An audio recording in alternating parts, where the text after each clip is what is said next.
Hello my friends and welcome back to my channel. Today we are going to be talking about voting and more specifically how Jesus would vote. Now, if you're new here or if you have thoughts on it, please put them in the comment section. It can be right now, you don't have to watch the video. I'm sure you already made up your mind with how this video is going to go based off of the title and my YouTube channel name.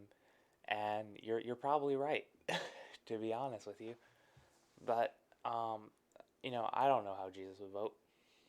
I don't even know how I'd vote. It's not November 3rd yet. I haven't gone to the polls. I haven't voted. So, there's no way of telling how I would vote, in the moment, because maybe something will change. I highly doubt it, but something might change. Um, so yeah, I don't know how Jesus would vote, but I do know that Jesus, I don't think he'd really care, to be honest, about who is in charge of the government, because his kingdom is on heaven and on earth, way more powerful and high authority that far succeeds the government.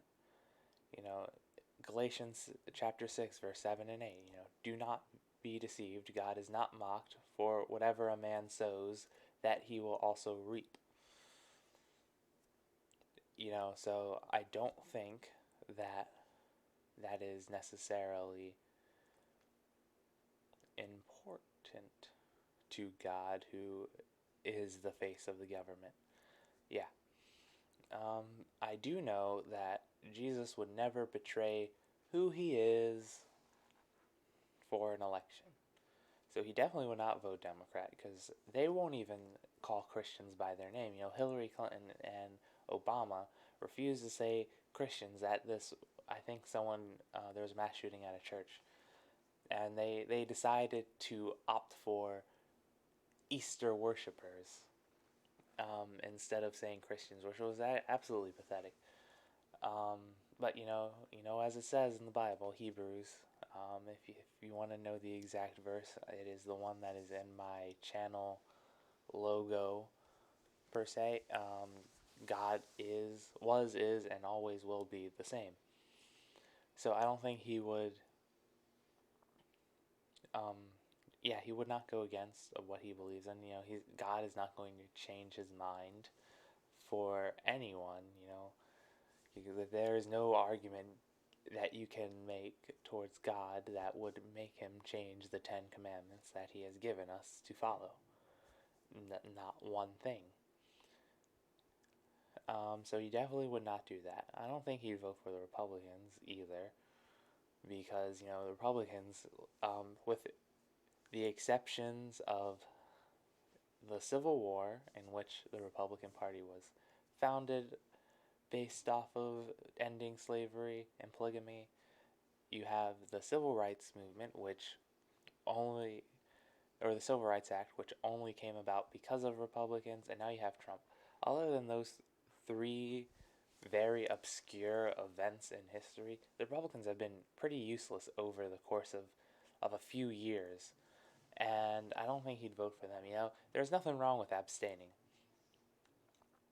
I abstain all the time from things that I don't particularly care about because it's not important. You know, if it's not biblical, then I don't think people, like a Christian anyway, I don't care about what the secular people are saying. Don't let these people bully you into voting. It's okay to abstain if you really don't like either candidate. Um, yeah, it's okay. What are they gonna do? Show up to your house? Some of them might, to be honest with you, but so what? My word is my word. I said what I said. It's okay not to vote. I don't think Jesus would vote because I don't think Jesus cares. He has more authority than the government. Being God and all. I know a lot of people don't like to hear it that way, but it is true. Um, so yeah, that's the whole video. There's going to be no cuts because I didn't really cut to anything. So yeah, long story short, Jesus would not care about who is in power. He wouldn't care about who people are voting for. He would care about his followers and their hearts. Okay, that's the whole video. If you liked it, please give it a thumbs up. If you didn't like it, feel free to tell me why. I don't really particularly read the comments, but maybe I will. I don't know.